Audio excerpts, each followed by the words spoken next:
Welcome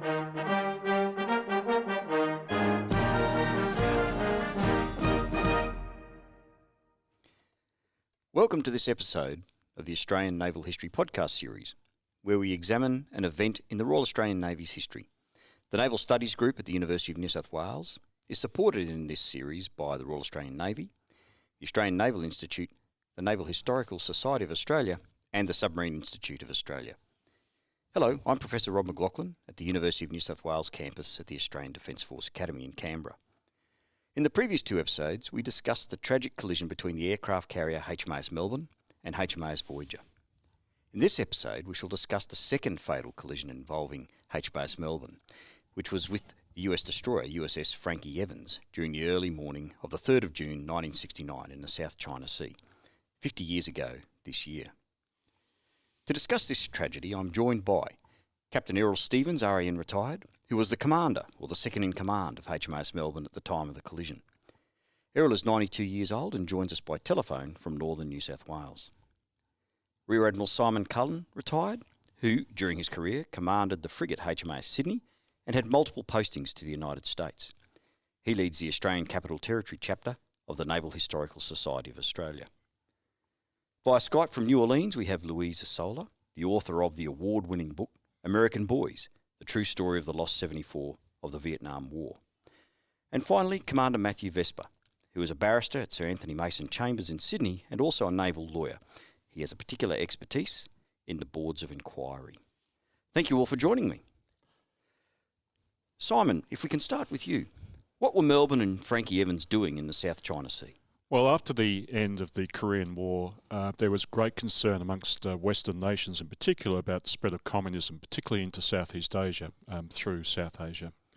And so in 1954, they formed an organisation known as the Southeast Asian Treaty Organisation, or SEATO, which is very much based on NATO at the time, and it was designed to provide for collective security in that part of the world.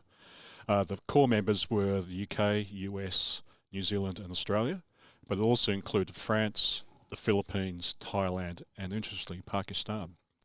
And so this organisation had a headquarters in Thailand, in Bangkok, and there were planning staff in the various nations there.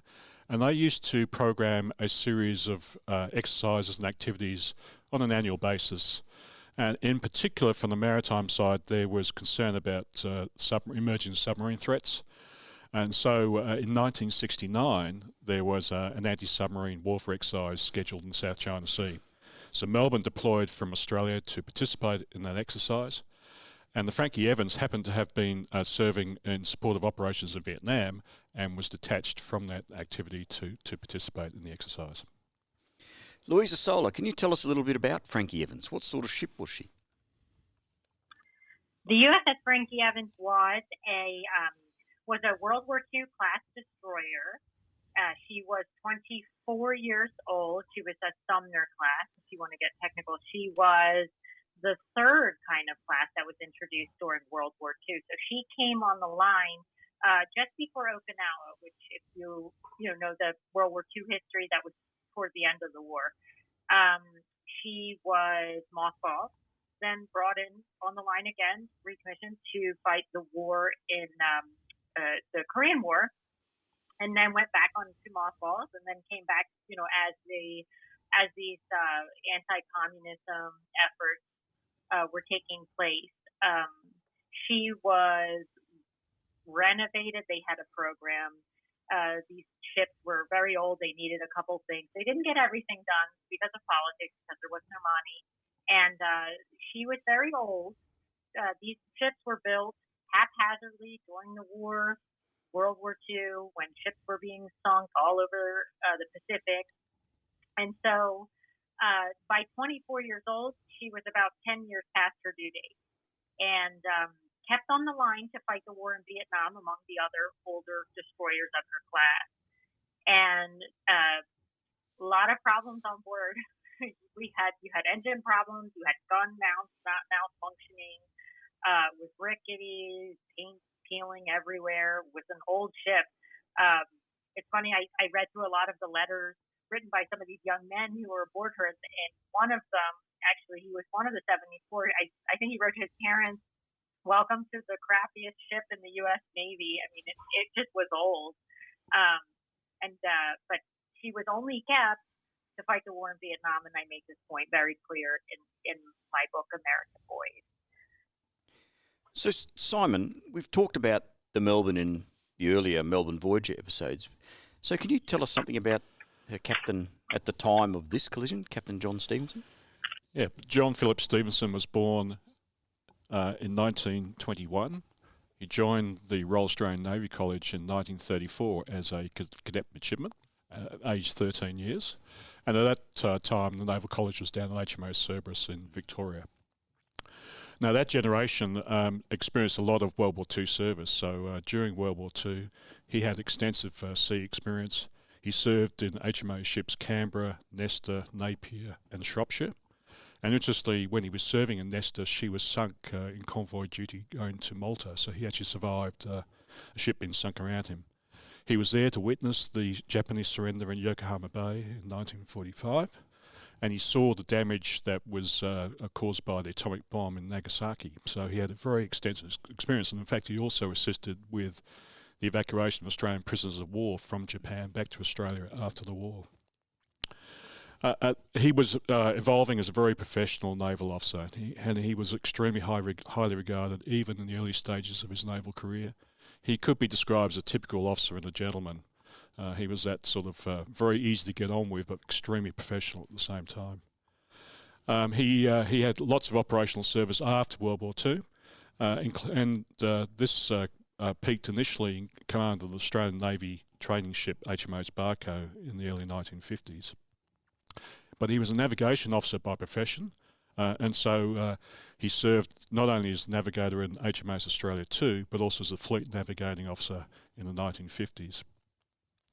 But he was so distinguished that, for example, during the Olympics in Melbourne in 1956, he was selected to be the equerry to His Royal Highness Prince Philip, Duke of Edinburgh. So he was escorting Prince Philip around Australia during the Olympic Games period in the mid-1950s.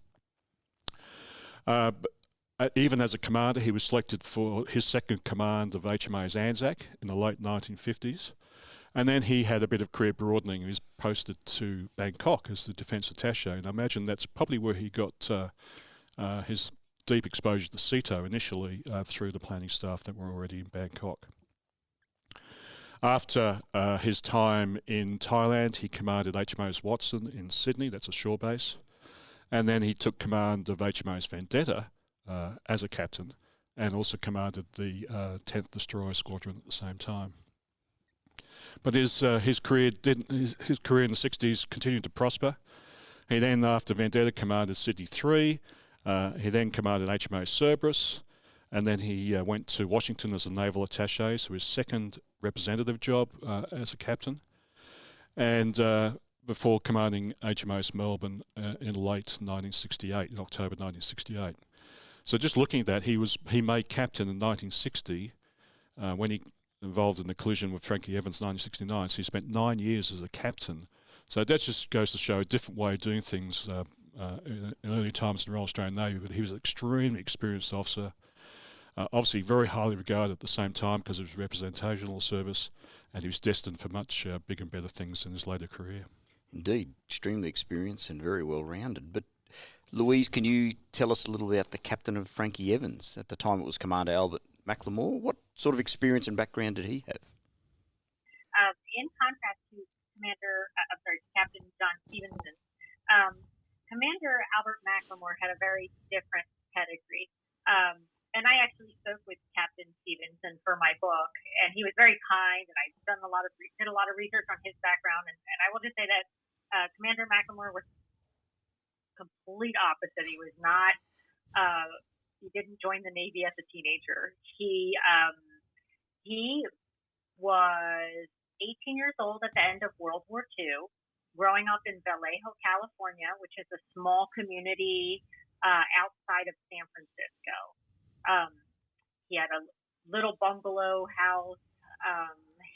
He fell in love with a local girl. He wanted to be a truck driver. And the local girl, Alice, said, I don't want to marry a truck driver.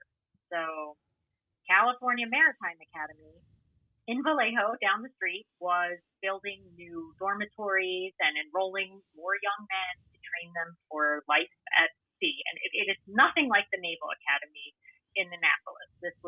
I thought it looked like a summer camp almost. I had been there. So he did that. He went to California Maritime Academy. All they do is train in ship handling. They actually spend a semester going from San Francisco to South America. And, they train in all the facets of ship handling. Now, McLemore loved the engine room. He was on I think his last job before the USS Frank E Evans, he was the head of the engineering department on the USS Richard, which we know as the Bonnie Dick, the big aircraft carrier. He loved the engine room. He loved the type of men he worked with in the engine room. He was not at all big about himself and the Navy. He wasn't what we call here in the United States a ring knocker. These are Naval Academy types. They are very big-headed. I mean, he really wasn't like that. So taking command of the Evans was a big deal, but the Evans was an old destroyer. It wasn't the prize kind of command, if you will. It was there was a shortage of officers, so it was something like, we need officers to command these vessels, and it's your turn. And so he was head of the Evans. The men on board loved him. Now McLemore and Alice had five children, all boys. So McLemore on the ship, on the Evans, these were his kids. And the officers loved him, and the enlisted sailors loved him. They thought he was very straight, very and kind of tough when he needed to be. He was humble, and that one gentleman, actually the highest ranking enlisted on board, was Chief Riley. And Chief Riley had at one point told me, now Chief Riley passed away 2 years ago.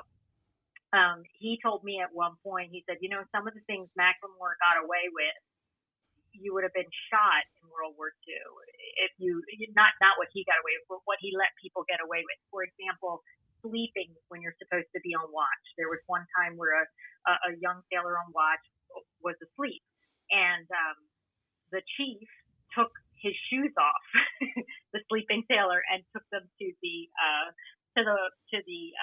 officer in charge and said, okay, when he wakes up and looks for his shoes, let him know he shouldn't be sleeping on watch.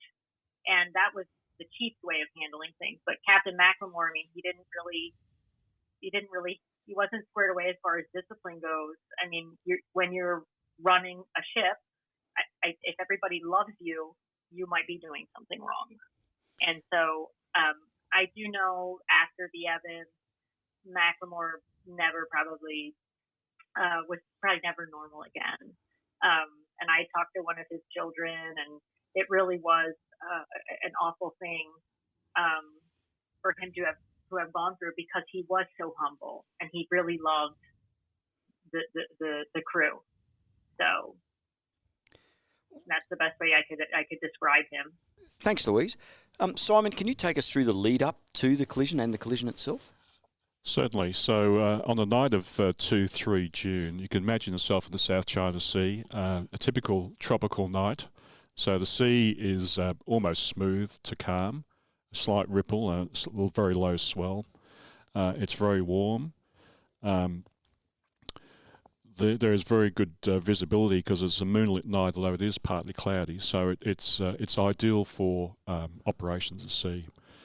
And so we have exercise Sea Spirit, which is the CETO exercise that Melbourne and her 5 escorts and embarked aircraft are participating in. The sort of north of the Spratly Islands, in that sort of general centre of the South China Sea. Melbourne is the officer in tactical command, so Captain Stevenson is organising the formation, ordering it around. Melbourne is also the Australian flagship, though, so you've got Rear Admiral Crabb, who's actually the fleet commander, is on board at the very same time, but he's not actually in any way manoeuvring ships. He's just there embarked and doing bigger picture things. So they're heading west through the South China Sea. They're exercising against a submarine threat. So they are zigzagging. They have ships in a sector screen around the carrier to provide defence against any threat that the submarine might pose. And they also have aircraft airborne operating in anti-submarine mode. So there were 5 escorts for Melbourne that night. 3 were American, 1 was British, and 1 was New Zealand ship. So the Americans were Evans, Keyes and Larson. The UK ship was Cleopatra, and the New Zealand ship was a cruiser, in fact, Blackpool. In typical tactical fashion, the ships were fully darkened, so very little light emanating from the ships, so they couldn't be detected by a submarine or any other form of observation. Navigation lights were dimmed, so just barely enough to enable manoeuvring around, but not much light at all from the task force. But interestingly, they were all transmitting on radar and making other electronic emissions, so it wasn't completely silent. Evans had been designated as the rescue destroyers. Every time flying operation underway, as a precaution, a ship is stationed 1,000 yards astern of the carrier, and it's there with helicopters that might be around, there to rescue any aircrew that might get into trouble if their aircraft ditched during landing or takeoff from the aircraft carrier. So fairly close to the carrier, but right astern, just following the carrier wherever the carrier goes, quite safely following her around. But as I said, Evans was in the screen with the other 4 escorts that night. Now, on the night of 2nd June, so at the start of that night, there had been 3 flying windows, so to speak, between 1800 and 2300, and they had all gone very well. Evans had manoeuvred to rescue destroyer station from the screen without any incidents whatsoever. But then we move on to the middle watch, so the early hours of the 3rd of June from midnight to 0400. There's obviously a change of watchkeeping staff and the bridges of all ships, but because the next flying window was due to start at 30 minutes past midnight, on board Melbourne you still had Captain Stevenson there, navigating officer, and obviously the full bridge staff very much alert, ready to manoeuvre the formation to accommodate the next period of flying. On board Evans, Lieutenant Ramsey, Lieutenant J.G. Ramsey, was the oncoming officer of the watch. So he arrived on the bridge at about 23:45 or so. He didn't go via the operations room or the combat information centre in US terms to get a picture of what was going on in terms of the formation. So he went straight to the bridge, read the captain's night orders, took the ship from the first watch, officer of the watch, and then proceeded with activity. And so the ships were all patrolling their sector quite vigorously, so it was very common to almost be continuously manoeuvring inside the sector box around the carrier to make sure that anti-submarine warfare defence was effective.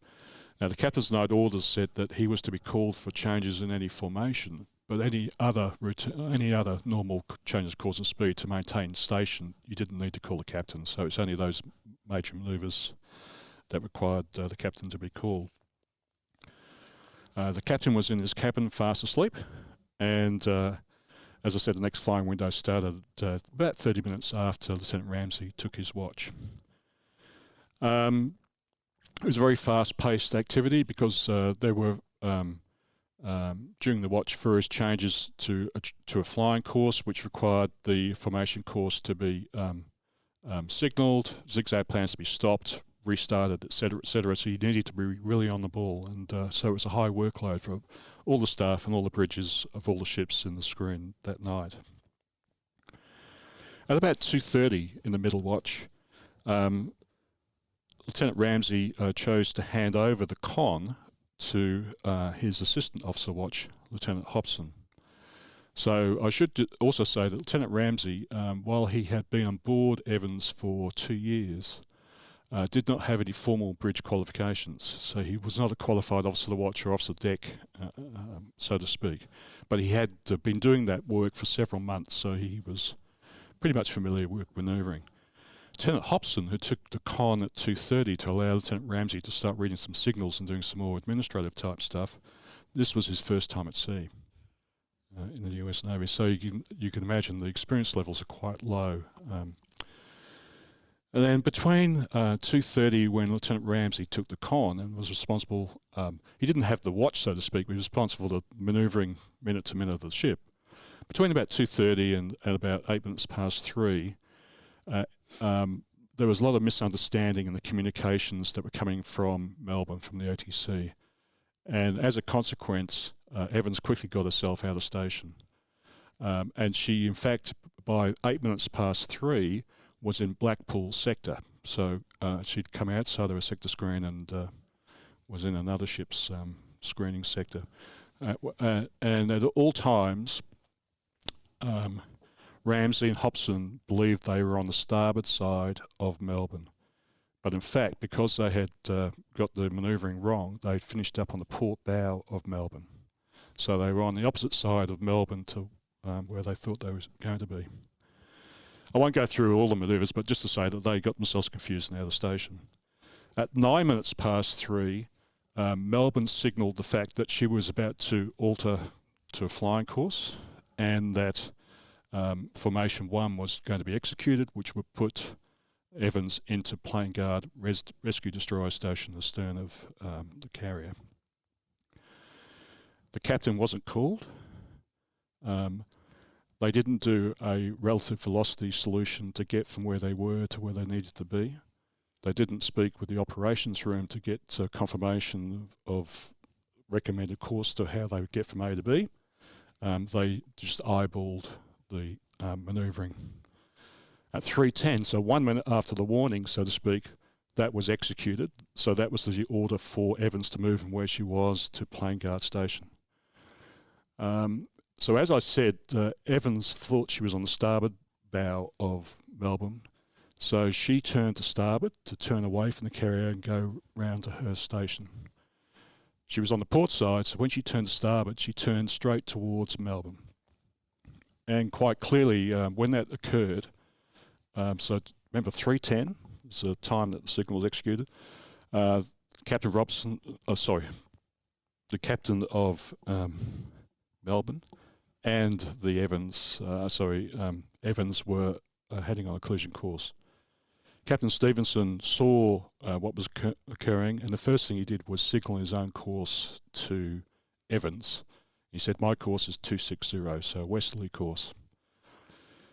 It was misinterpreted on the bridge of Evans as 160. So this reinforced in their mind that they were on the starboard side of the carrier, not the port side. Stevenson again saw that the reaction wasn't what he expected from Evans, and they were still closing. So he decided to turn his navigation lights on to full brilliance, so clearly they could see where each other was, and they could see understand the aspect of the ship relative to each other. No change in Evans' course. And then Captain Stevenson said basically to Evans, "You are on a collision course." And he repeated that again, "You are on a collision course." At that time, the crew in Evans realised they were on a collision course. They were very close, and they ordered very hard starboard. So they're coming from the port side, turning starboard towards, and then they go hard starboard. At the very last minute, Melbourne goes hard to port as well, to try and make a glancing blow as opposed to whatever, but it was too late. And so at 3:15, so this is only 5 minutes after that signal was executed, crunch, they collided. So, Errol, you were serving as the XO in Melbourne at the time. What are your memories of the collision? Well, my memory of the collision was I'd done rounds the night before, and we were doing deck landings, and my cabin was right under the flight deck, so we'd hear the thump of the aircraft, which had kept me awake. And eventually we stopped the actual night flying with the trackers, and then we were using helicopters, and of course they were much quieter as far as I was concerned. I don't make such a thump. And I'd gone to bed at about midnight, and I was sleeping away, and I woke up. For no apparent reason, I woke up, and I thought, there's something odd. And I don't know, it was a sixth sense. Anyway, I started to. This is about 2 o'clock in the morning. I can't remember the exact time. And I got up. I was in pajamas, and I got up out of bed, started putting on my overalls, which was always my quick dress. And then suddenly, over the tannoy system, the loudspeaker system in the ship, was hands to collision stations, close all red and blue doors, and with a sense of urgency. And then what seemed to be a few seconds later, there was a thump, and the ship shook quite violently. And by this time, I had my overalls on, and I thought, there was obviously something very wrong. And the feeling was, when you're in really rough seas and you've been over the top of a wave and you fall down the other side in the ship, and a big thump. And so I raced anyway. I put my overalls on and raced up to the bridge. And when I got up on the flight deck, which was just above me, and I looked out, and I could see a half of a ship drifting down the starboard side. I couldn't see the front half of the ship. Anyway, I got to the bridge and spoke to the captain, and he said, "Oh, we've just cut the Evans in half, and go down and check on the damage to the bows, make sure it's all under control." So I said, "Aye, sir," and away I went down to the bows of the ship, where the shipwrights and the damage control parties were busy patching up the damage to the ship. And the shipwrights were well under control. There was nothing I could do. And the shipwright officer was there taking charge of it. And so then I went back up, and I went down aft to see what was happening to the stern half of the Evans, and because I found out it was the Evans. And by this time, the quarterdeck party had got lines across, and we actually stopped alongside the ship. By this time had stopped, and the Frank Evans, the stern half of the Frank Evans, was secured alongside, and we had a ladder down to the stern half, and the survivors were all coming on board up the ladder, being assisted by our sailors where necessary. And when everybody was on board from the Frank Evans, they told me that they'd checked and it was clear. So I rang the bridge and told them that we'd cleared the stern half, and then I thought, well, better go down and just have a quick check that nobody had been left on board. And so I went down the ladder on board and looked around. I had my torch with, because it was dark, moonlight, but it was dark, and luckily it was fairly calm, almost dead flat, not quite, but it's a bit of motion. And of course the ship, the second half, the stern, was starting to settle, and I was frightened. I was a bit worried because we had secured it right on the quarterdeck, the stern half, and I was a bit worried that if it sank, it would hit our starboard propeller, because we had two propellers.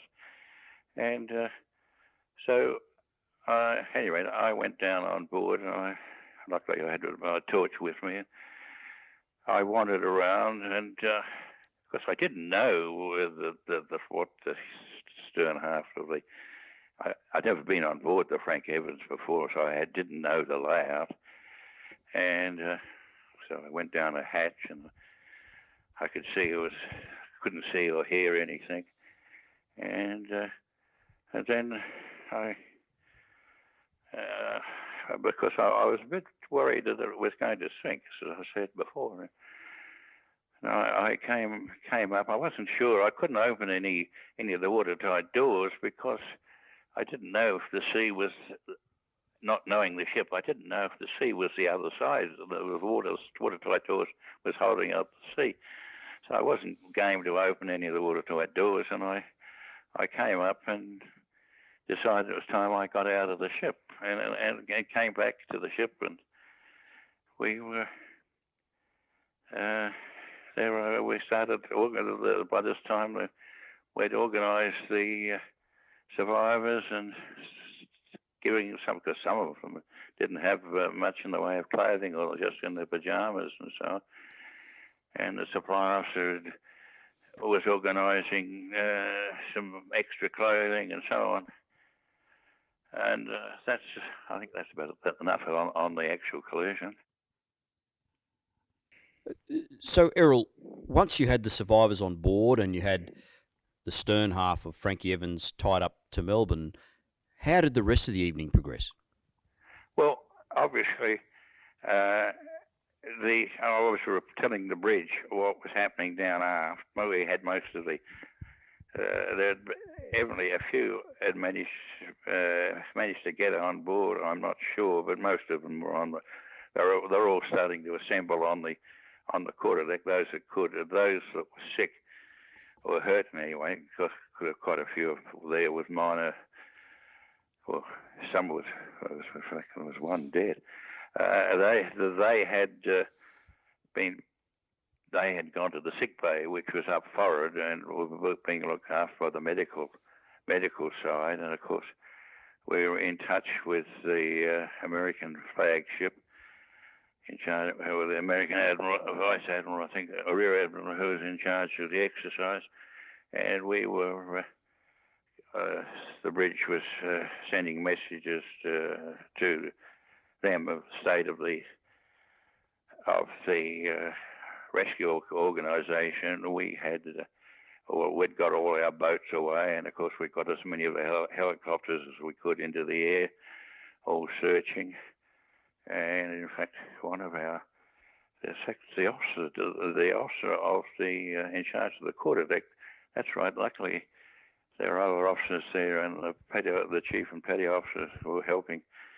The officer by the name of Burns,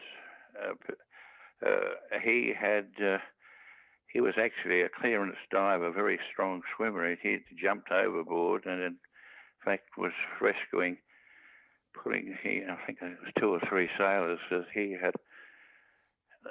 he pulled out of the water.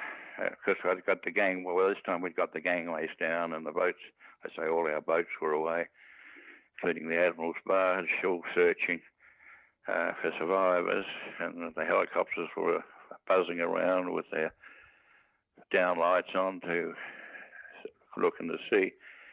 And so how long did you keep the stern half of Frank E Evans alongside? It was probably about half an hour. Now, I am not sure exactly. Everything was happening at once, and I, being the XO, was supposed to be everywhere, doing everything. No, I exaggerate. The captain of the ship was on the bridge. That was J.P. Stevenson, who was doing a very good there, because he was still manoeuvring the Melbourne as necessary. And the captain of the ship is responsible for everything. The buck stops with him. He was talking to the other ships and telling the Americans what was happening, and we were gathering all the survivors who could on the quarterdeck, and the sick or the injured and so on were transferred to the sick bay, and in fact we had one dead person who was on the flight deck, and the initial collision must have thrown him onto the flight deck, the forward end of the flight deck, and he was taken down to the sick bay, but of course by this time he was dead. And so he was in fact placed in the forward shower because the sick bay was full of people who with reasonably minor injuries and were being patched up down there, and the survivors aft were being given food. We'd arranged for food to come up and coffee and drinks, and they were obviously talking to one another, discussing what had happened.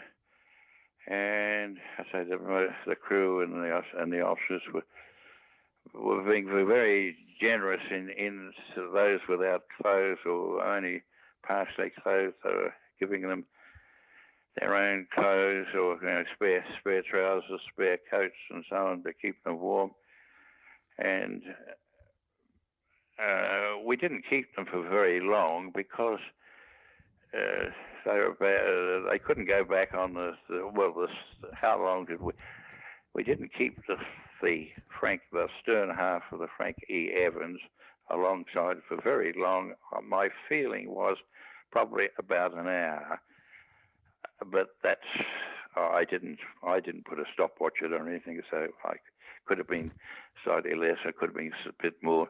In the end, the order came from the bridge because they were worried that it might sink, and because we didn't know how long their watertight doors would hold, or whether there was slow leaks right down in the stern somewhere that we didn't know about. And so we cast it off, and it gradually drifted away because there was nobody. As far as we're concerned, everybody was off, and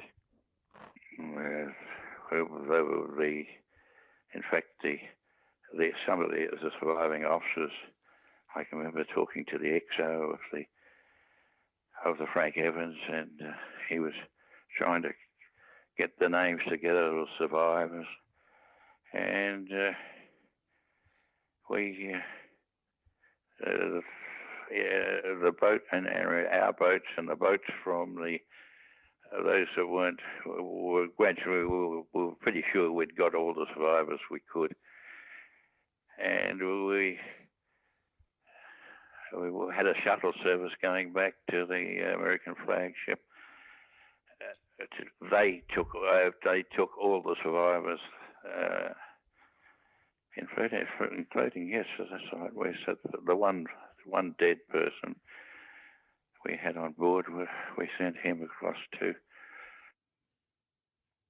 Simon, in the last episode, we heard about Melbourne's collision with Voyager, and we know that she underwent extensive repairs thereafter. But can you talk about whether there were any additional procedures put in place to prevent a similar collision? Well, after the Voyager collision, they compiled an HMAS Melbourne operating guide, which very clearly explained how the carrier would operate, as far as procedures, etc., and established an exclusion zone around the carrier of 2,000 yards that, unless directed, you shouldn't enter into that. And the other thing was, whenever moving close to the carrier, always turn away, not towards, as your first reaction. So, but post 1964 and Voyager, every time Melbourne operated, they were acutely conscious of the risk of collision. And so when we get to 1969 and this exercise in the South China Sea, that consciousness remained. And before the exercise started, Captain Stevenson realised that he would have 5 escorts from 3 different countries who certainly weren't used to, maybe the Kiwi ship was, but the others certainly weren't used to operating with Melbourne. So he had all the captains on board for dinner, and he briefed them about what happened with the Voyager collision, the lessons that were learnt about that, emphasised how he wanted the ships to manoeuvre around Melbourne, including the 2,000-yard exclusion zone, and Rear Admiral Crabb personally emphasised the need to turn away in your initial manoeuvre. So it was the captains all understood, I think, quite clearly how to operate with Melbourne when she's conducting flying operations. Despite these warnings, though, on the 31st of May, so 3 days before the collision, USS Larson had actually turned towards Melbourne during a manoeuvre, despite being told to turn away. So as an additional precaution, Admiral Crabb directed that the exclusion zone would move from 2,000 yards to 3,000 yards, so an extra 50% safety buffer there. And so I think they were more than adequate in preparing the escorts for operating with Melbourne and understanding how to avoid getting yourself into hazards. Matthew, Vesper, major incidents like this generally result in a board of inquiry and possibly even courts martial. Now, in this case, there was initially a joint board of inquiry. Can you talk about that a little? Well, the situation was one of haste in that within days, in fact, the day after the inquiry, the Australian Naval Board were appointing people to be involved in an inquiry. So one can infer that obviously the Australians and the Americans were talking straight away about what to do in terms of an inquiry. Both the American regulations at the time and the Australian regulations both contemplated boards of inquiry, but neither, as far as my research tells me, contemplated the conduct of joint boards of inquiry. And so there needed to be some jury-rigged regulations to permit such a joint board of inquiry to occur. And what seems to have occurred is that the Australian Naval Board said, well, look, we'll essentially allow there to be an inquiry conducted pursuant to US regulations, but with some amendment to allow for some Australian processes and the presence of Australian board members and also an Australian counsel assisting. So it seems on about the 4th or 5th of June, the Australian Naval Board appoints or agrees to appoint members to a joint board of inquiry, and the Americans did the same thing. And the inquiry sat for the first time on the 6th of June, which was, on the 9th of June, I beg your pardon, which was 6 days after the tragedy. So one can see it was done very quickly. And perhaps the haste involved had three major consequences that I think have lingered, that have fueled some doubts and some conspiracy theories and controversies that have lingered this day, and that they seem to be threefold. Firstly, while the composition of the board was 3 members of each nation of equal rank, the president was an American Rear Admiral King, as we know, and he was also commanded the elements with which Evans was a part of. So there was firstly an American as opposed to an independent member, say a British or perhaps even a New Zealander, perhaps, but at least you've got an American. So already there might be some apprehension that he may not be maybe partial to one side.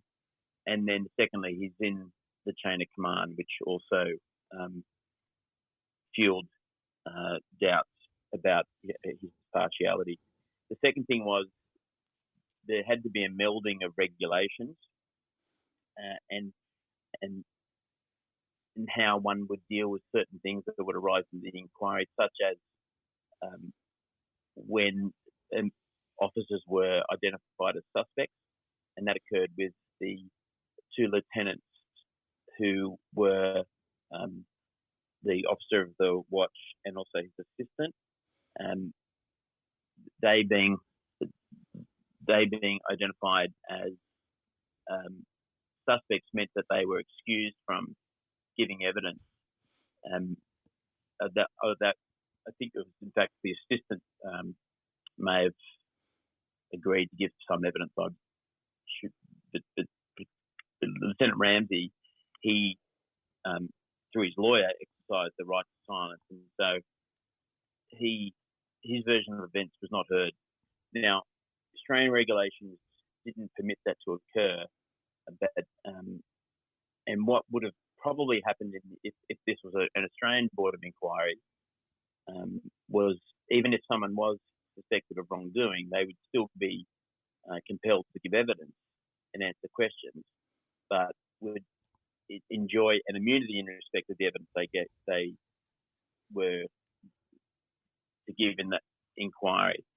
The only exception to that would be if the Australian had been charged before he or she was compelled to give evidence. So, and how that played out was, as I say, Lieutenant, I think it was Ramsey, didn't have to give evidence, and yet had the kind of Evans, but on the other hand, Captain Stevenson, who had the kind of Melbourne, had to give evidence, and that fueled a sense of injustice and bias. And one can read that in Jo Stevenson's book, In the Wake. She feels that was a clear indication that there was unequal treatment of the Americans as opposed to the Australians. And the third thing that arose because of this kind of melding of two nations' inquiry regulations was counsel assisting. Two officers were appointed, but one was a captain, the American Captain Robertson, and the Australian was a Commander Harold Glass, QC. Officers probably of equal legal ability, and Harold Glass is seen to have been a fantastic lawyer in his day and performed very well in the inquiry. But nevertheless, because of the disparity of rank, again, there was a perception that Robertson was the lead counsel assisting. So there were three aspects of the mechanics of the inquiry, which I wonder whether had there been more time to think these things through, they could have been avoided, and some of these lingering views that the inquiry was unfair could have been avoided. Louise, do you have anything to add about the Joint Board of Inquiry from a US perspective? I think Matthew touched down on this point, which is this really was thrown together. I mean, there were no real protocols of meshing the two countries and the two rules for inquiries. So they just kind of threw it together because everybody wanted to know what happened and how this happened. And there is not even a little piece of me, after reading and doing all this research and everything, there's not even a little piece of me that thinks it was the right thing to put Rear Admiral Jerome King in charge of this Board of Inquiry. I think he was in the chain of command. I think he knew. No, I don't think. I know. I mean, he sent a memorandum to all the skippers of all the American ships during the Ceto exercise before this collision, chiding the ships for maneuvering sloppily. He knew the Navy had problems. The entire Navy knew it had problems. Going back to the command histories of that era, the late 60s, I mean, the Navy had a quote-unquote collision situation. They had near misses all the time. Ironically, month of June in 1969, Esquire magazine ran a very tongue-in-cheek feature saying the Esquire magazine's official Board of Inquiry into the status of the United States Navy. And it lists bullet form over 3 pages, and Esquire magazine was quite a big magazine, about the same size as Life magazine, all the naval mishaps in the late 60s. And of course, this was missing one collision at sea that killed 74 Americans because this had just happened. So I don't think, I think the United States Navy knew it had a problem. And so you kind of have to, I think Jerome King should have been questioned. I think he should have said, yes, we knew we had a problem. We knew we were dealing with this. And the status of the United States Navy at the time, low morale in the Vietnam War, You had understaffed ships. You had junior officers doing things that they were not really prepared for. And I interviewed a handful of junior officers that were on the Evans during that deployment, the one prior. I interviewed extensively other officers who had served during that era. Why were they in the Navy? Because they thought they were going to get drafted, or they got drafted, and so they took their college diploma and they went to officer candidate school, and they were accepted because they were desperate. The country was desperate for officers. There was no surface warfare officers training course at the time. The line officers, surface line officers, would learn on the job, and it just wasn't an easy time. And the Navy knew it had problems, and the fact that they never discussed them during this Joint Board of Inquiry, I mean, this was the big deal. This was, how did this happen? And in American Boys, my book is about people. It's not a technical Navy book. And so when I had to write about the collision, how did I explain it?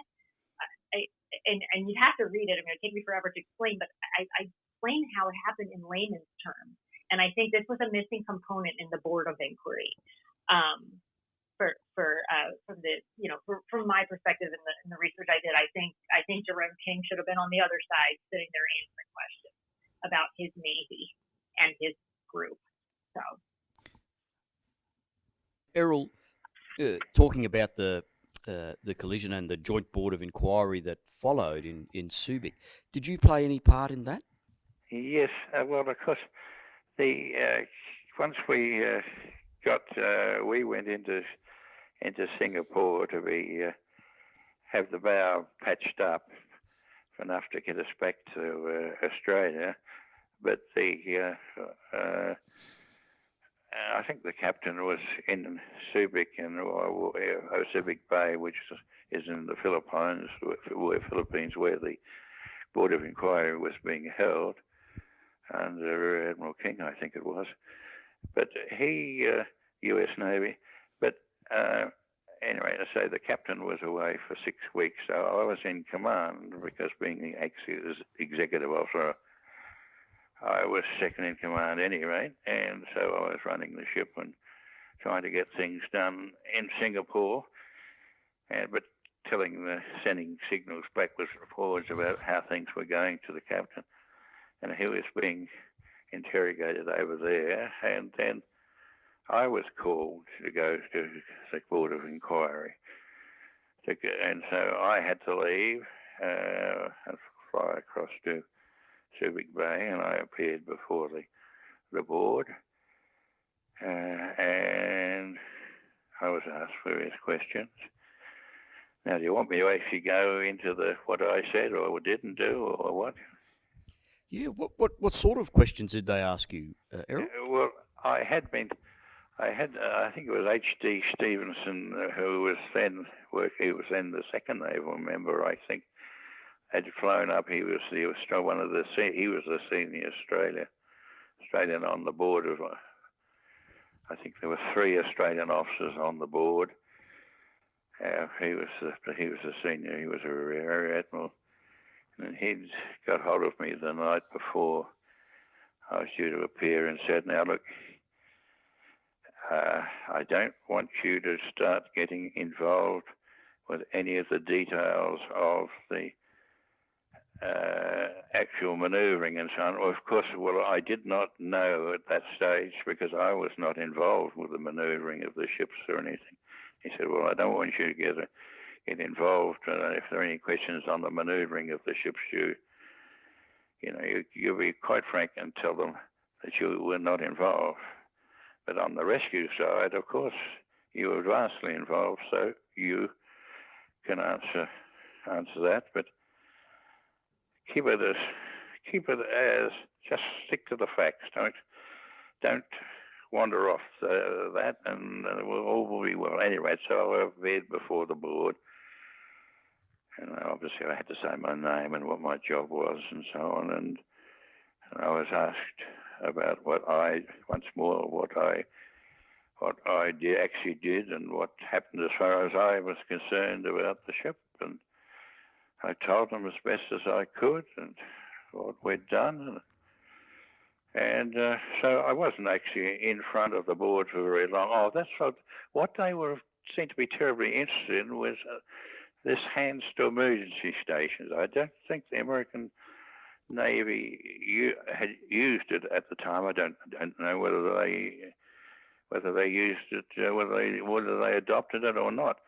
Hands to emergency stations is not abandon ship. It's for an emergency where you don't quite know what's going on, but something's going to happen, and you've got to have people in various places, and all the boats get manned and everything like that.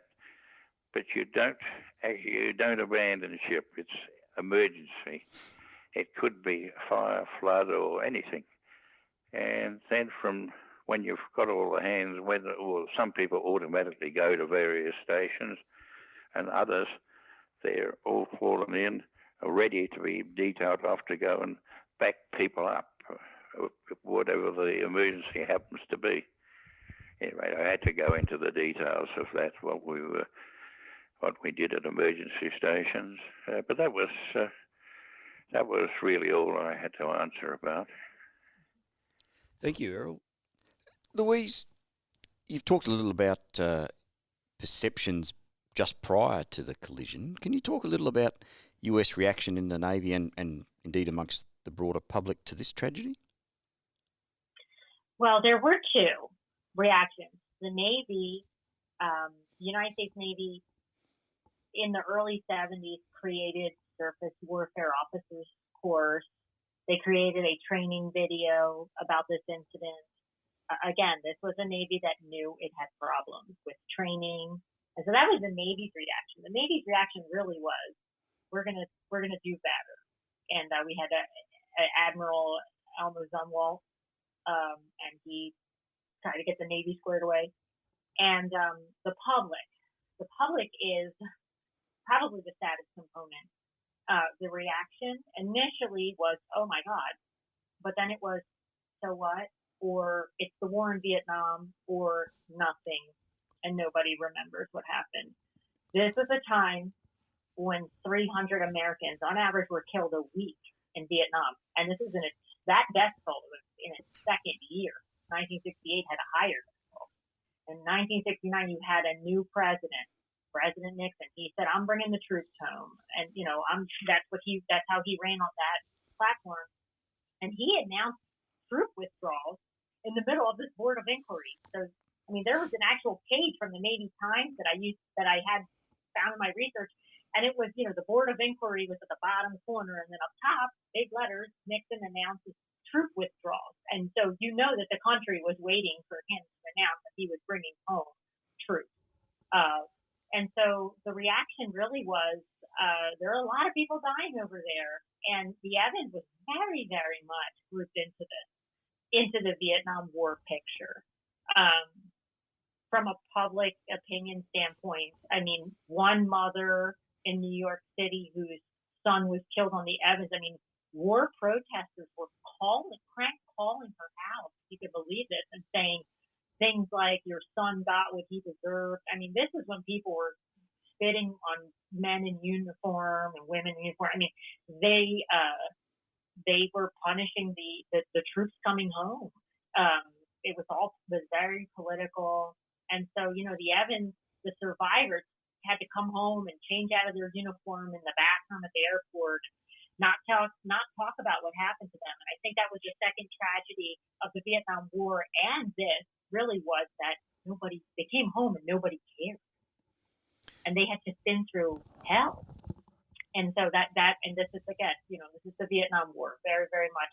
My book is framed around the Vietnam War because, the United States government likes to keep the Evans separate from the war, and they did that going back to 1969. The first map that they provided to the Associated Press about where this incident occurred has Manila, Philippines, and a little X where the collision. They didn't even include Vietnam in the map. And this is something that ran in the newspapers 2 days after the incident. I mean, they wanted to keep this as far away from the Vietnam War as possible.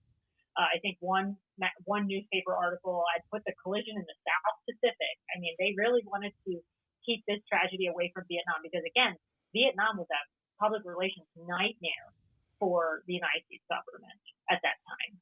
So I think that was one of the tragedies of this, was people were told, so what, get over it, don't talk about it, and that never turns out well, 50 years later even. So, Errol, there must have been a sense of disbelief that Melbourne could have been involved in two major collisions. Can you comment on the feeling at the time? When I felt that thump as I was putting on my Rear Admiral, I thought, what on earth could that be? Oh no, not another collision. Well, I knew it was a collision when because I just said hands to emergency stations. And I thought, oh no, not again, particularly as we'd warned everybody beforehand to keep out of the way of an aircraft carrier. No matter, the normal rules do not apply. As once you're operating aircraft, a carrier, everybody keeps out of its way. And I thought, oh no, not again, because people tend to remember the bad things and not so much the good things. And people said, oh, we were a jinx, but we were very lucky in it. We'd had so few incidents. Like we were sort of blamed as unlucky because a ferry had run into us when we were alongside the wharf, and there was nothing to do with us. We were actually secured alongside. But then the Voyager, yes, that was the other major incident. And once more, the Melbourne was completely in the clear. It was the fault of the other ship. It was not Melbourne's fault. But I thought, well, gee, we have been unlucky. We were unlucky in regards to those two major incidents. But the life of a ship, you have your ups and downs, and you have your close calls, and you go through storms and gales, and you survive, and life goes on. Simon Cullen, in the aftermath of the collision, what happened to the damaged Melbourne and the surviving section of Frank E Evans? About 2 hours after the collision, a salvage and repair party from the USS Larsen went on board the stern half of Evans. And the purpose of that was to just do a quick assessment as to whether it would stay afloat. They decided it could, providing a lot of top weight was jettisoned, so they got rid of about 5 tonnes of top weight, fan motors and damaged boats, etc., and just chucked them over the side. Once it was confirmed that the stern half was safe, Larsen came alongside, offloaded personal records, classified documents, contents of the supply officer safe, etc., and did all that. In the meantime, a towing hawser was rigged. Com7 Fleet decided that rather than Larsen towing it back to Subic Bay, better to send a fleet tug. So 2 days later, a fleet tug arrived from Subic Bay, towed the stern half all the way into Subic Bay, arrived there on the 9th of June. Basically, she was then stripped for spare parts, etc. 1st of July, officially decommissioned, and then towed out to sea and used as a wreck target for weapons practice. Melbourne, after recovery operation was complete, headed to Singapore, as Errol has mentioned. Did some quick repairs there, which took about 3 weeks to patch her up to make sure she was seaworthy. She then went directly back to Sydney and was docked at Cockatoo Island dockyard in July and stayed there until November. Full repairs were conducted, including a new bow section, and then she resumed her program in November that year. Matt Vesper, can you briefly describe for us what courts-martial were held in the aftermath of this and what some of the results were? Commander McLemore was court-martialed for dereliction of duty and negligently hazarding his ship, and he pleaded not guilty. And I understand essentially on the basis that he said he was not made aware that Evans was going to be assigned plane guard duty that night, or at least specifically. And I gather that the other part of his defence would be, well, he should have been woken by the junior officers. Nevertheless, that defence was unsuccessful, and he was found guilty and was reprimanded, and that effectively ended his career. Lieutenant Ramsey and Lieutenant Hobson, the officer of the watch, and his assistant, respectively, both pleaded guilty to similar charges, and they lost the seniority in the lieutenant's list in the US Navy. I don't know, though, what ultimately happened to their respective careers. Captain Stevenson was charged as well and went to court-martial, and he, again, for similar charges, more specifically that he should have signalled Evans specifically with a course change, and secondly that he should have ordered the engines to stern on Melbourne sooner. And his counsel, Gordon Samuels QC, applied at the beginning of the court-martial to have the charges dismissed on the basis that even if either order had been given, or signal, I should say, and then the stern order had been given, it would have made no difference to the outcome. But that's my understanding of what occurred, and that application was successful, and Captain Stevenson was honourably acquitted. Two postscripts, if I might, in respect of that. Firstly, there seems to have been speculation at the time in the press, and is also mentioned in Joe Stevenson's book, as to what the reasoning was behind the decision to charge Stevenson. Two theories being, one was it was to placate the Americans and at least reduce their sense of culpability or chagrin about the whole affair. The second theory was that it was to afford Captain Stevenson an opportunity to have his name cleared and to exonerate him. Just dealing with that last theory first, one can pretty easily show that could not have been the reason he was charged, for two reasons. One, he nevertheless, even though he was cleared, he was assigned a chief of staff role to a relatively junior officer, which most people at the time said clearly was below his station in his career, and therefore was an effective snub to him. And he believed that to be the case, and he soon resigned from the Navy. So it's difficult to accept that the Naval Board was seeking to afford him an opportunity to clear his name when in fact they were seemingly not seeing him as having a future in the Navy. The second basis that one would tend to disagree with that theory is that in 2012, the then Defence Minister Stephen Smith wrote to Captain Stevenson and essentially admitted on behalf of the Australian government that he'd been poorly treated and that his career was effectively cut short by the way his career was treated. And one could not envisage that even 3, 4 or so decades later, the Australian government would be making such representations if it was not at least partly true.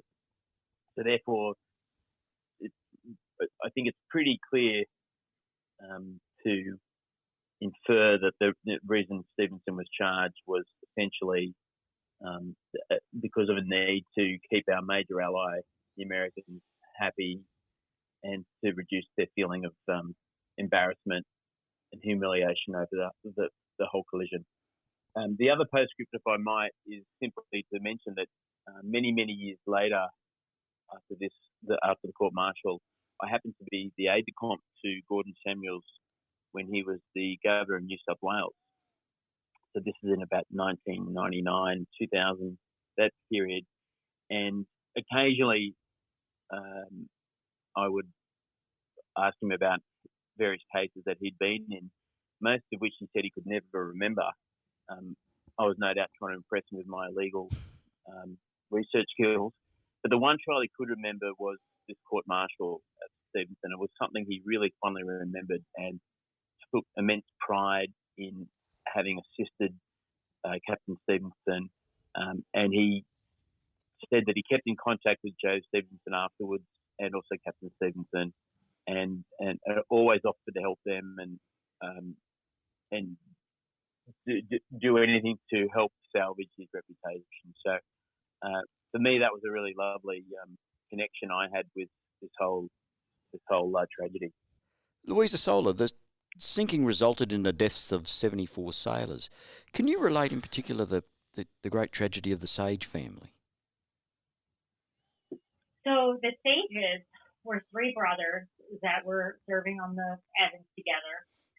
First, we have Gary Sage. He was 22 years old the night of the collision, and then Greg was 21, and they had served together on the previous deployment. So they had two brothers on the ship together.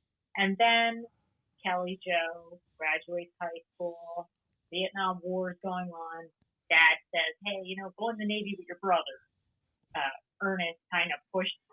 And let me say something. Kelly Joe was your typical younger brother. Your two older brothers in the Navy. He went in the Navy. And, the parents had to, kind of sign off on the boys serving together on the same ship. A lot of people like to say, oh, after the Sullivans, they never did that. Yes, they did do that. They were never able to stop brothers from trying to serve together. Not even in World War II. On the USS Indianapolis, for example, twin brothers from Cincinnati, Ohio, 19-year-old twin brothers were killed. And now the Sullivan brothers, they died, 3 or 4 years prior to that. And they say, oh, the Navy banned that. They never did. Well, they tried to. Public relations-wise, they tried to. But if you imagine an aircraft carrier with, 1,000, 2,000 people, the smaller carriers back then, and, you have 5 Smiths, and you don't know if they're brothers. And then it becomes a logistical nightmare in the middle of a war when you're like, why are you here with your brother? These things happen. But the Evans, they knew that brothers were going to be together. Now, these brothers, they grew up in Niobrara, Nebraska, farm country, USA, middle of nowhere town. The Sage family didn't even have a phone in their house. White frame farmhouse on a hill. And just iconic American experience of growing up on a farm. They had a what I think is a beautiful life. I did meet their mother 12 days before she died. I went to Niobrara to sit and talk with her, and interview her. And I talked to her about raising boys. I have 2 children myself, 2 boys. They're the same age difference that Gary and Greg were. So, and my boys were 3 years old and 1 year old when I started working on this book. And so I asked her a lot of questions about raising them, what they were like. And they were just typical boys, that roughness with that tenderness. Greg was married, the middle brother. His wife had just had a baby. So Greg Allen Jr. was 1 year old. Kelly Joe had just celebrated his 19th birthday on the Evans on May 29th, right before. And then this happened. And how they found out, they were, Eunice, typical farmer's wife, was inside cooking. Ernest had come in from doing farm chores, washed his hands, put on Walter Cronkite. There's a little brother here. He was 6 years old at the time. His name is Doug, and I talk to him once a week. Jumping on the bed, doing whatever his mom told him not to do. He did a lot of things for attention and everything. And Walter Cronkite at the end of the newscast said the USS Frank E Evans, as it collided in the South China Sea, with the time difference, this was the middle of the night in the South China Sea. This was right around dinner time. And I did pull that newscast. I did see it. I think Ernest went into a shock initially, and he was repeating, what was the name of the ship, and what was this, and again, they didn't have a phone, so he drives into town, which was a couple miles away. They were in the way in the country. He drives into the small town of Niobrara, going berserk because something has happened to his son's ship and he doesn't know.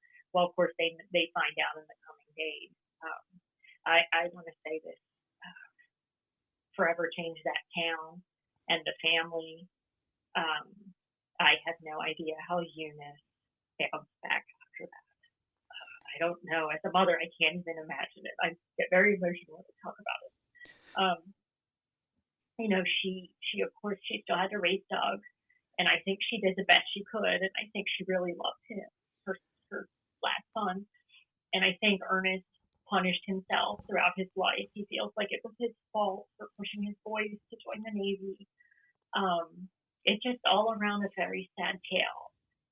But the USS Frank E Evans Association, the veterans that get together once a year, they really took Eunice in, and Eunice in the 1990s started calling the association, all these old veterans, my boy.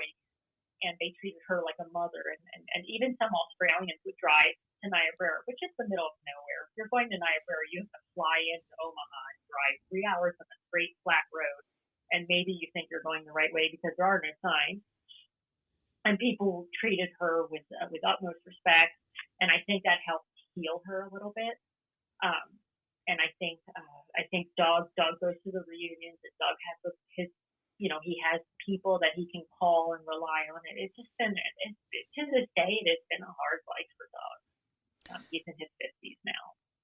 So that's their story. And American Boys tells the story of their lives and frames it around the Vietnam War, what was going on and how they ended up together, and the aftermath. I think it's one of the most special parts of my book was how I brought these families out. Now, you do know there was a father and son aboard. Chief Riley and his son Larry did not survive either. And this story, my book also tells the story of that family, which is another tragedy in itself. But again, on the other hand, it becomes a beautiful story when you see people coming together and saying, you're not alone, and we're here for you. And so, in many ways, a lot of people did reach out to the Sage family. And to this day.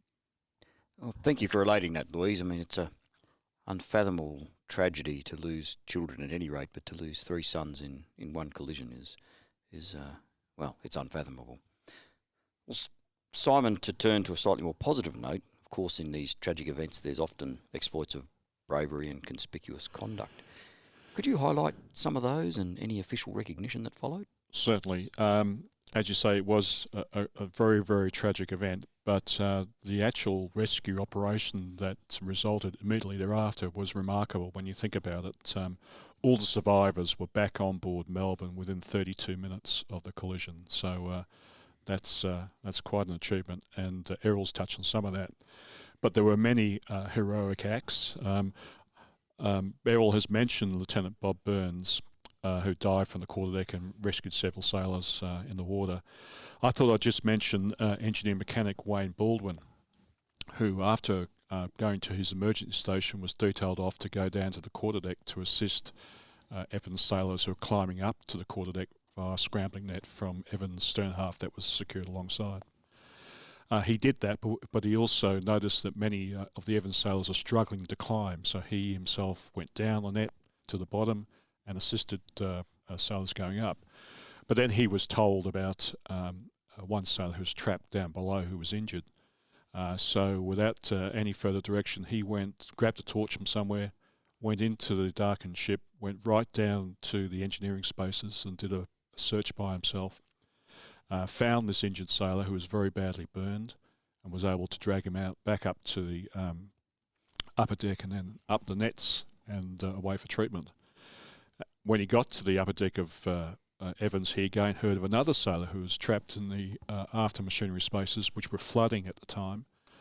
So he again went down by himself, found this very badly injured sailor in the after machinery space, brought him back up to the deck, and not only did he get him up the scrambling net, but he also escorted him to the Melbourne's wardroom, where the ship's medical emergency teams were. And he himself administered first aid initially until a medical officer took over. And for that activity, he received a commendation for brave conduct. But all in all, there were quite a few awards given, and I won't go into any others in great detail because of time. But 817 Squadron received a meritorious unit commendation for its outstanding efforts in contributing to the rescue of 38 survivors in the water.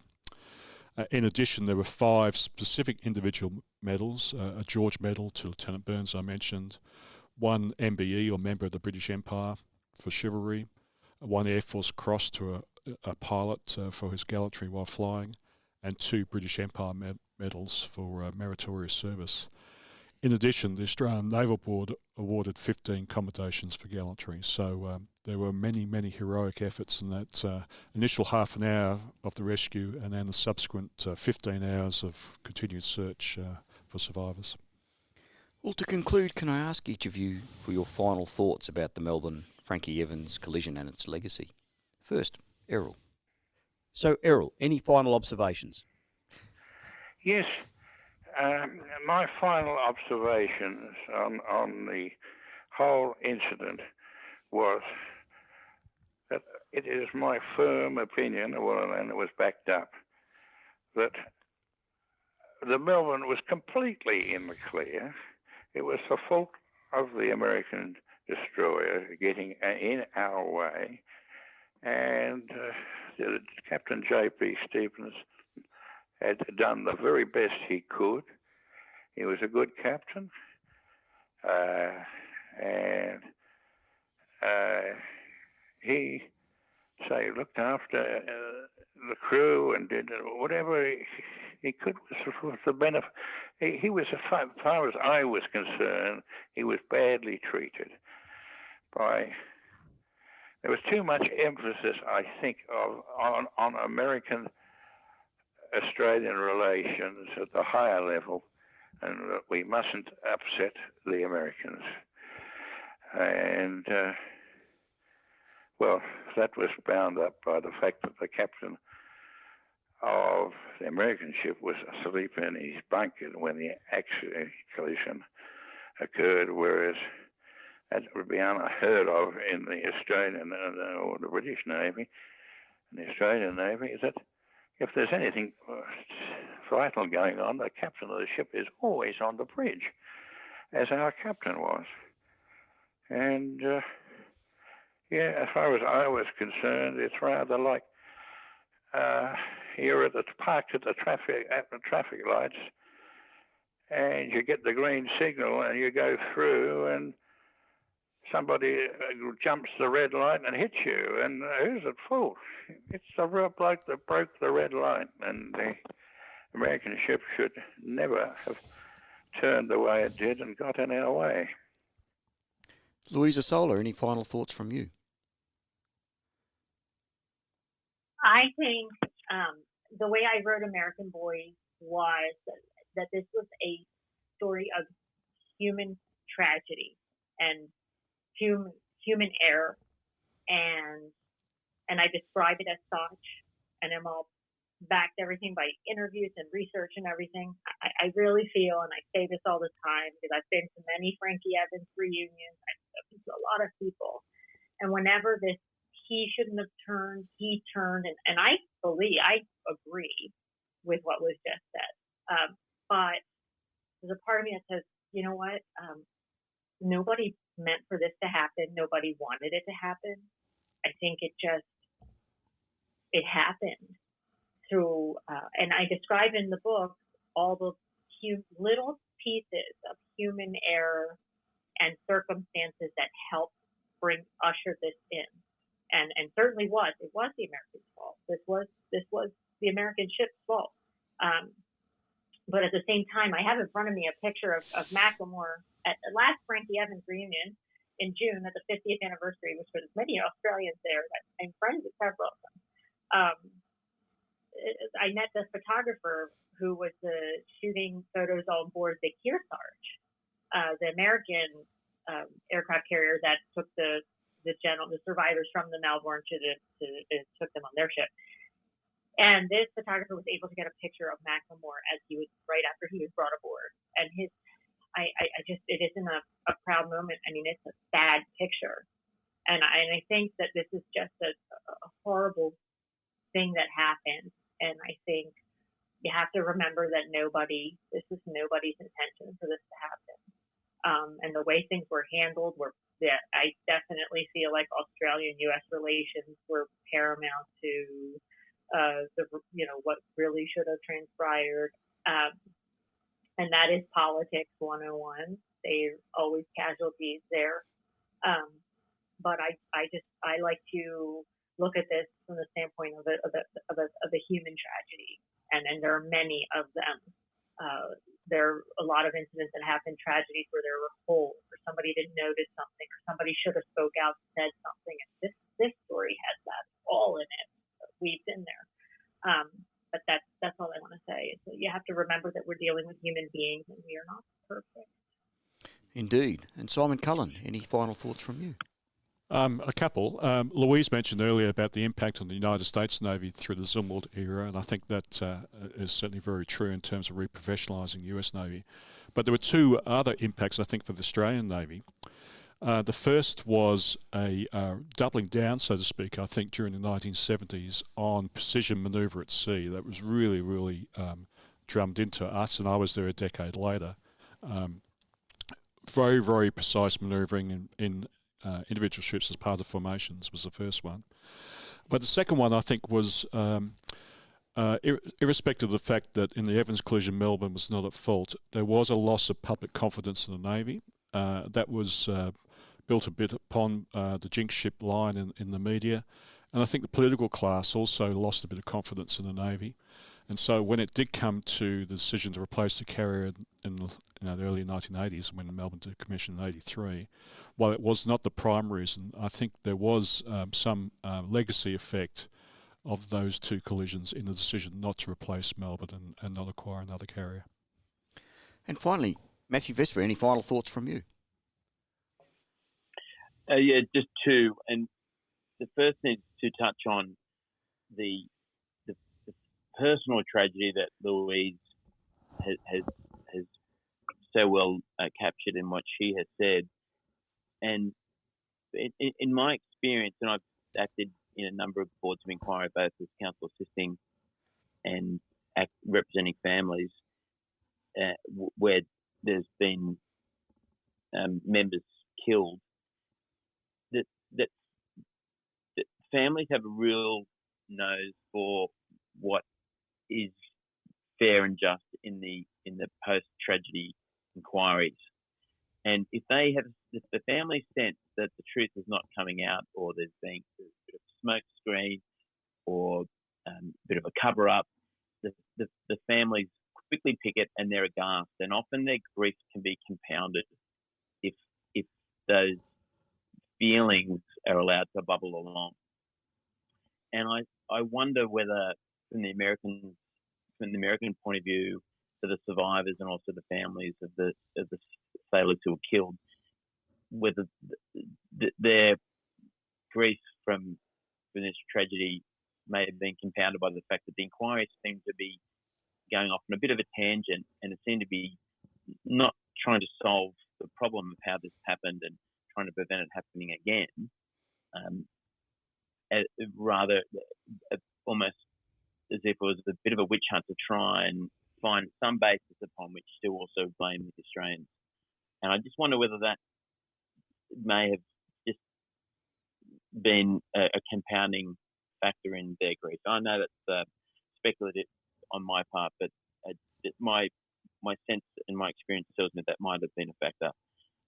The second observation is simply from a legal point of view, and that is often with setting up boards of inquiry and the terms of reference for inquiries, if you rush in and you don't stop and think through your terms of reference and war game them, for instance, yes, you might save a few days and you might get things underway a little bit more expeditiously, but in the long run, you can really have some problems. And I touched on them earlier. The problems with the impression that the president was not impartial, and also the different regulations, the different treatment of the US as opposed to Australian officers. But then I think there was also a fourth aspect of it, which I'll briefly touch on, and that is that because it started so quickly, the open sessions, there seemed to then have been a lot of closed sessions because the board was still kind of trying to catch up with what had happened, and so a lot of times members of the public were kept out of these closed sessions, and that also fueled this sense that there's a bit of a cover-up or some conspiracy going on. So I think if they had just paused, taken a little bit longer to settle down the regulations and how the process was to occur, and perhaps let some more fact-finding be accomplished in the short term, in the long run, a lot of the sense of lingering conspiracy and that it wasn't a full and frank inquiry, those concerns may have been dampened or perhaps even avoided. So they're my thoughts. Well, thank you all for those final thoughts, and sadly that's all we have time for. My thanks to Errol Stevens, Louise Esola, Simon Cullen and Matthew Vesper. And thank you for joining us. And for more information on the Australian Naval History podcast series, simply search for Naval Studies Group on your search engine. Bye for now.